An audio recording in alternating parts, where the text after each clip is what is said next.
Bismillah, salam alaikum. Bienvenue pour tout le monde dans cette capsule pédagogique, cette 17e capsule pédagogique, où nous allons parler d'un thème nouveau, le continuum expert, manager, leader. Qu'est-ce que ça veut dire le continuum? C'est le passage d'un expert vers un manager, vers pour devenir en fin de compte un leader. Euh, le continuum est très utilisé dans ce qu'on appelle le management des projets pour les chefs de projet. Il commence par le fait d'être un expert, devenir par la suite un manager d'équipe, un chef d'équipe et chef de projet et comment ils vont exercer leur leadership. Alors, Ali Hassani avec vous. Je suis consultant, enseignant, formateur et facilitateur en intelligence collective. L'expert. L'expert, il tire en fin de compte le respect des autres, si vous voulez, de son autorité. Il construit en fin de compte, pour être expert, une autorité, un respect des gens. Comment il va définir cette notoriété à partir de son travail. Alors, un expert, il va euh, se baser sur la maîtrise de ses compétences techniques, ses compétences scientifiques, ses compétences relationnelles, politiques et stratégiques. Ça veut dire que l'expert tire son autorité sur ou là, à partir des trois composantes de la compétence. Le savoir, le savoir-faire et le savoir-être. C'est comme un escalier qu'il va emprunter pour construire en fin de compte son autorité, le respect des gens envers cette personne, envers son expertise. Il va devenir par la suite, par ambition, ça c'est clair, un manager, c'est-à-dire qu'il va travailler avec une équipe. Il va avoir la responsabilité d'un groupe, d'un service, d'un département, d'une division, d'une direction. Alors, le manager, il va tirer, si vous voulez, la confiance des gens à partir de l'autorité. C'est-à-dire, il va exercer, si vous voulez, son autorité. Alors, d'où est-ce qu'il tire son autorité? On parle généralement de, du triangle de l'autorité. Et ce triangle de l'autorité, il est construit, si vous voulez, dans les trois sommets, sur trois caractéristiques. Le titre, la compétence et l'exemplarité.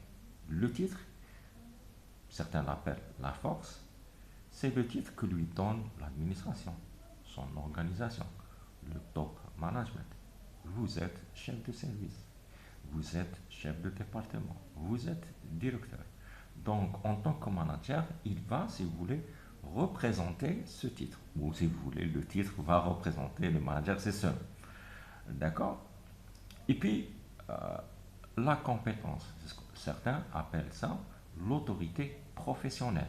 C'est-à-dire, qu'est-ce qu'il a comme compétences? Quelles sont les compétences qu'il a? Quels sont les savoirs, les savoir-faire et les savoir-être qu'il met en application avec son groupe, avec son équipe, dans son organisation. Et puis, l'exemplarité, c'est sa personne. Comment il se présente? Comment il écoute les gens? Est-ce qu'il traite les gens avec équité? Est-ce qu'il est juste avec les gens? Voilà l'exemplarité. Donc l'expert, il se base sur la notoriété, le manager sur l'autorité. L'expert, la notoriété, c'est sous forme d'un escalier, et l'autorité pour le manager, c'est un triangle. Alors, maintenant, nous arrivons au leader. Le leader, il va exercer quoi? Il va exercer de l'influence. Il va exercer de l'influence. Le leader se distingue par l'influence, c'est-à-dire que tout leader, il a derrière lui des gens qui sont influencés. C'est ce qu'on appelle les suiveurs. D'ailleurs, certaines personnes confondent, ou là, je ne sais pas, ils le disent comme ça, ils disent leadership, c'est une influence aussi. Alors, on appelle généralement les leaders les influenceurs. D'accord? Alors, le leadership, il est basé sur l'influence. Alors maintenant, comment les gens sont influencés? Comment les suiveurs sont influencés? Comment ces suiveurs, si vous voulez, euh, sont définis? Alors, l'influence sur les gens se fait selon trois logiques. Il y a la logique instrumentale, la logique morale et la logique sentimentale. Alors, qu'est-ce que ça veut dire tout cela?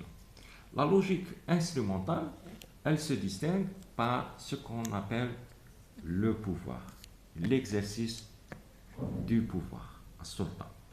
L'exercice du pouvoir, c'est-à-dire le rapport de force avec le groupe, avec les gens. Comment il mène les gens? Comment il les influence à partir de son pouvoir, à partir de son poste au sein des entreprises et des organisations. À partir de quoi? À partir de ce qu'on appelle le rapport de force. Alors, tout pouvoir est basé sur un rapport de force, c'est-à-dire que vous avez le pouvoir de sanctionner, vous avez le pouvoir aussi de récompenser. Alors, le rapport de force au sein des organisations, ça crée ce qu'on appelle tout pouvoir crée un contre-pouvoir. Alors, si le leader, il se base seulement dans son influence sur le pouvoir, va créer au sein de son entreprise, au sein de son organisation, un contre-pouvoir. Alors, le pouvoir, c'est pas seulement au niveau de sanctionner, ou là, au niveau de récompenser. Par exemple, un syndicat, une organisation syndicale, elle a le pouvoir. Elle peut créer au sein de l'entreprise un contre-pouvoir, n'est-ce pas? Quelqu'un qui est très compétent dans son domaine, il va créer un contre-pouvoir. Alors, la deuxième logique, c'est la logique morale. Et la logique morale, elle se base sur quoi? Elle se base sur les valeurs. La logique morale est représentée par les valeurs. C'est quand le leader, quand il va influencer les gens, quand les gens sont influencés, ils voient en lui le partage des valeurs. Ils se reconnaissent dans les valeurs qu'il véhicule. Et ça, c'est généralement, on appelle l'autorité morale. D'accord? La troisième logique, c'est la logique, c'est la logique sentimentale. Alors, la logique sentimentale, elle est basée sur quoi? Elle est basée sur ce qu'on appelle le charisme. Si vous voulez, l'autorité personnelle. C'est-à-dire que les gens vont aimer cette personne pour ce qu'elle est, pour sa présence, pour son aura. Qu'est-ce qu'elle représente? Quelle est sa personnalité? Son intégrité en général. Alors, le charisme. Alors, je pose la question pour le leader. Le bon leader, sur quelle logique il se base? Est-ce que c'est la logique instrumentale, le pouvoir, la logique morale, les valeurs, ou la logique sentimentale, le charisme? Vous allez me dire les trois.